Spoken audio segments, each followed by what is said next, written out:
Good morning, Jaguars. Welcome to this week's edition of Jag News.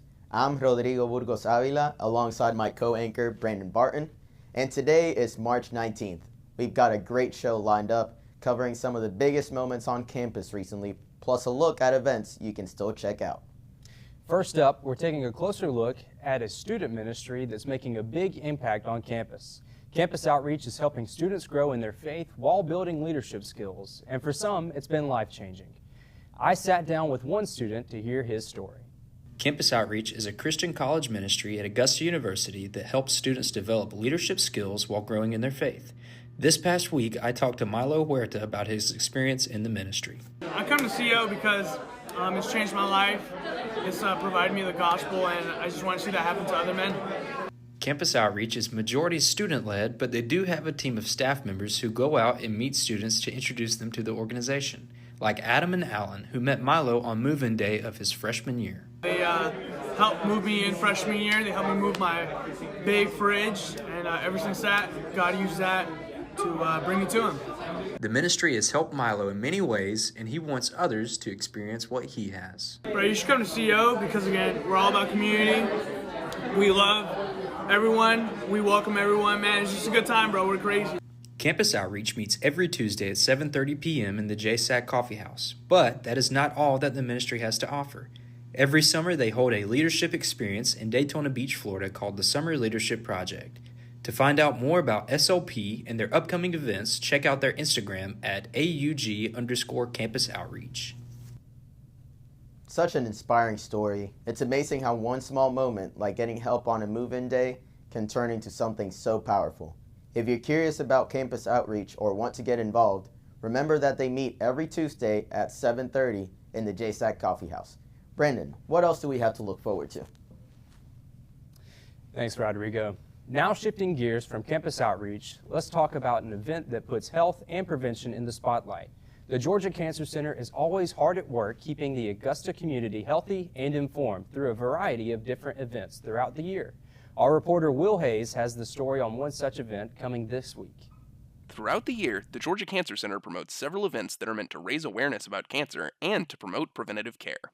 One such event, coming up next Tuesday, is the HPV Vax Bash Part 2, which is planned in part by Mary Claire Reagan, a community outreach coordinator at the Georgia Cancer Center. So HPV Vax Bash is an opportunity for students to learn about HPV and get the vaccine if they're interested. It's a super low stakes setting. A lot of folks don't actually know what human papillomavirus is, so we get to educate them. And what's really interesting is most people will get it in their lifetime. It's like over 80% of people will get it. With how common HPV is, it's important to stay informed on just how dangerous it can be. Georgia has very low HPV vaccination rates, and our students at Augusta University actually have very low HPV vaccination rates, according to Dr. Larkin. So we want to be able to offer them an opportunity to learn about HPV because most people will get it in their lifetime, and it causes 6 types of cancer. So you can prevent it with a vaccine. So if you're vaccinated before you're exposed to those strains, you can literally prevent cancer. Last November was part 1 of the HPV Vax Bash, where Lindsay Morris, communications strategist at the Georgia Cancer Center, helped to coordinate media coverage for the event. In addition, however, she had the opportunity to learn what students on campus knew about HPV firsthand. So my role with the HPV Vax Bash was running all the communications for it, so doing any marketing we had, getting any reporters out there. And I also ran the outreach table, the trivia table.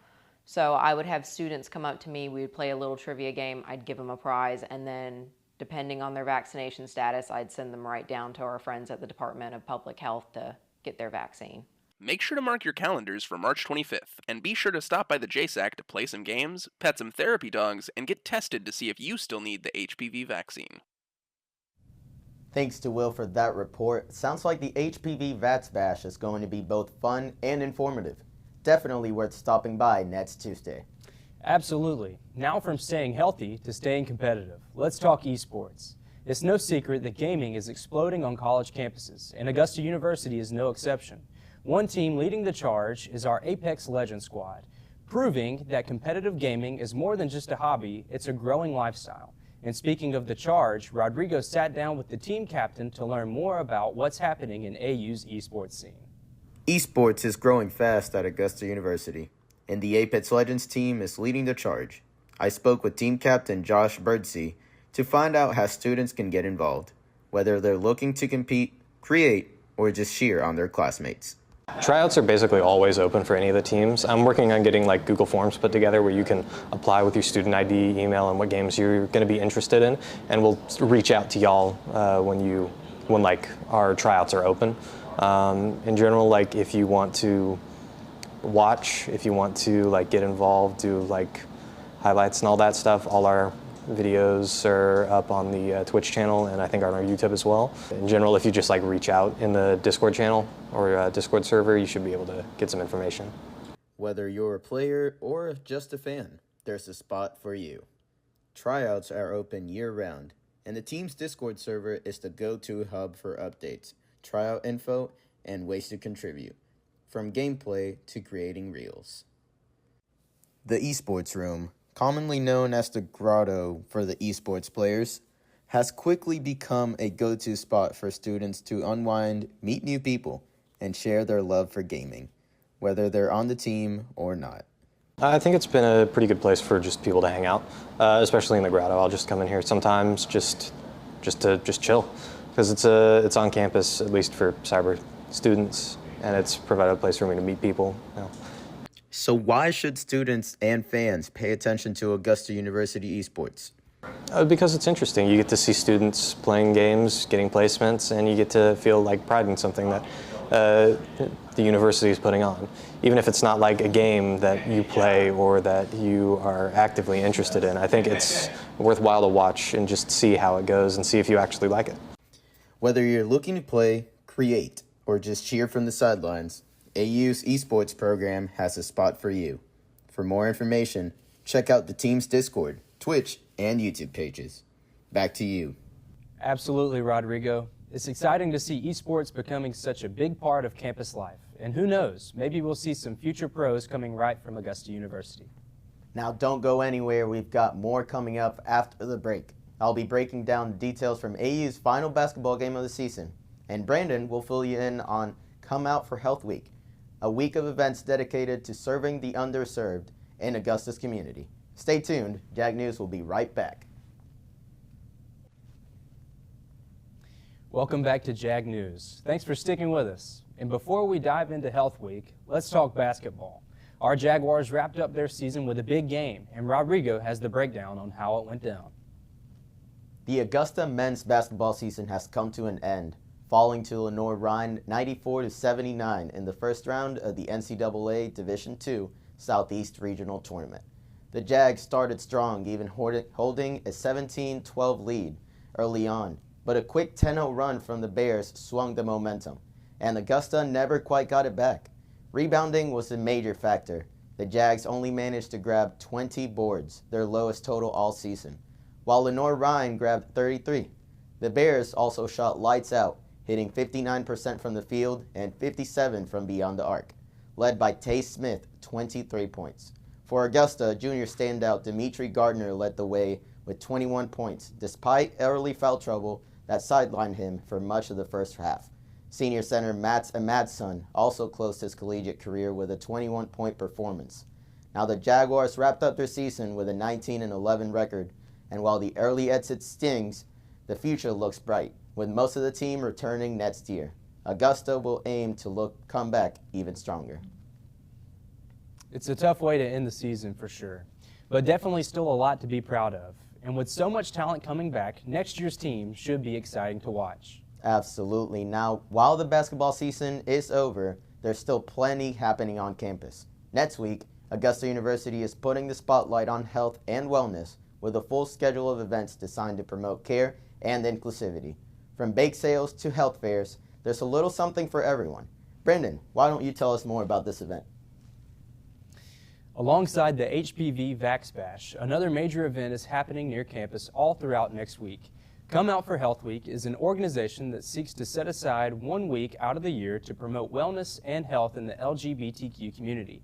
Led by first-year medical student Davi Pressman, Riley Davis, and Elena Martin, the student organization is closely linked to the Augusta Equality Clinic, another student-affiliated organization focused on providing medical care to the underprivileged groups in Augusta, with a focus on the LGBTQ community. With the help of Dr. Tracy Casanova, they've planned a whole week of events, kicking off with a bake sale on Monday in the lobby of the Harrison Building, where all proceeds will go to the Equality Clinic. No matter what walk of life you come from, Come Out for Health Week stands to spread awareness and information to those that need it. So don't be afraid to come out and show your support, whether it be for the health fair on Summerville on Tuesday or the drag night on Friday, though the location for that has yet to be determined. Thanks for that update, Brandon. With so many exciting events happening on campus, one perennial topic remains on every student's mind: parking. This past week, Brandon hit the streets of Summerville campus to see what students really think about our parking options and how they compare to our other campuses. Let's take a look.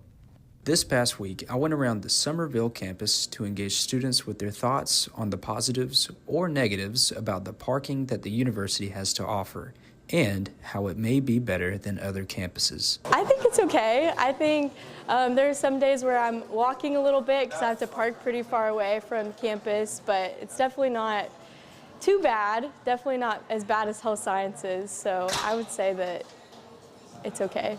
Not only does space seem to be a current issue for parking on campus, but the distance of the lots spark concern for students as well. Health sciences is bad because freshmen that have to park at the parking lots have to walk a long way, and I know a lot of girls feel unsafe when they're having to walk from the parking lot to the dorms by themselves at night, and I know that the shuttles cannot be very reliable, which makes it harder too, and a lot of times there's just nowhere to park, or I have to pay to park in the lot by the gym, and there's sometimes no parking there either, even if I'm having to pay.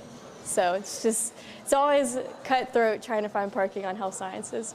While every student I interviewed had different opinions on parking, one common theme seems to be the distance you have to walk at the health science campus. It's definitely better than health science. Health science, the lots are all way outside of campus, pretty much.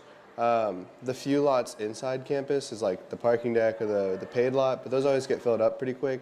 And so typically you're walking a good distance, and it's really bad if the weather's not good, like if it's freezing cold or beaming hot, or if it's raining. Like it's just the worst having to walk that far. Students may be cautious, but the campus seems to be paying attention to their concerns. I think the school started to notice that, hence them building the new deck over on health science. But even that new parking deck is still like on the other side of the dorms. So for like me, I have classes in the health science building, and that parking deck is all the way across campus. It's no better than any other lot. And so I think eventually parking will become a bigger issue. It may be difficult for students to find parking, but when it comes to Summerville, there seems to always be a spot. Those are some very interesting insights, Brandon. It seems while Summerville offers some relief, other areas of campus still face parking challenges that are sparking plenty of conversation. Now shifting gears from parking to sports once again. That's right, Rodrigo. Over the weekend, our Lady Jaguars hit the greens at the Valspar Augusta Invitational, a tournament that wrapped up sooner than expected due to rain and heavy winds, but still showcased plenty of talent and determination. For the full scoop on how the women's golf team performed and what's next for them, here's Rodrigo with the story. Over the weekend, the Augusta University Lady Jaguars wrapped up play at the Valspar Augusta Invitational, but the tournament ended earlier than expected. After a long day of 36 holes on Saturday, heavy rain and winds moved in Sunday morning, forcing officials to cancel the final round. That left Saturday's scores as final, giving Georgia Southern the team title with a total score of +6. Texas Tech's Clara Hertova claimed individual medalist honors, finishing an impressive 5 under par across the 2 rounds. Leading the charge for Augusta was sophomore Zoe Pinillos, who stayed consistent throughout both rounds.